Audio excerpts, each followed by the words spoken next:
तर ह्यो प्लॉट आहे का ना, ह्यो तांबट्याचा 1 महिन्याचा आहे बघा, बरोबर आज 1 महिन्याचा बरोबर आहे. तर मी लागण करून आपलं पाऊस होता त्याच्यामुळे त्याला काय मंची हाताळता आलं नाही. आपलं रोपं बुकिंग होती म्हणून मी आपलं आणलं आणि पहिलं कांद्याचं बेड होतं त्याच्यावर लावलेलं आहे बघा, 4 फुटी सरी आहे.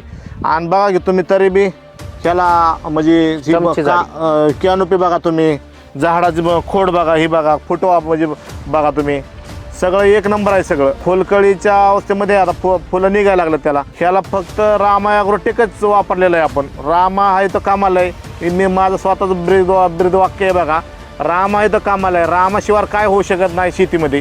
कारण माझ्या ऊसाचा ऊस बी सगळा असं रामा ॲग्रोटेकवरच आहे सगळा, असं कधीच निघला नव्हता एवढा निघतोय ऊस बी. आणि ही टमाट्याचा प्लॉट तर लाईव्ह तुम्हाला दाखवतो. या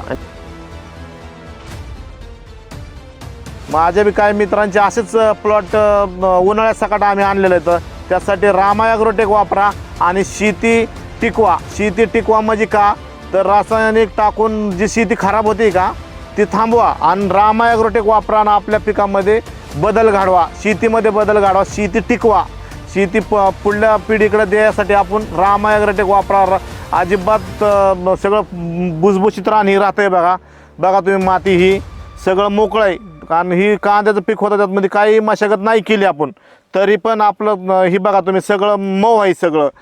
तर तुम्हाला सांगतो मी, रामा ॲग्रोटेक वापरा, शेती टिकवा. रामकृष्ण हरी.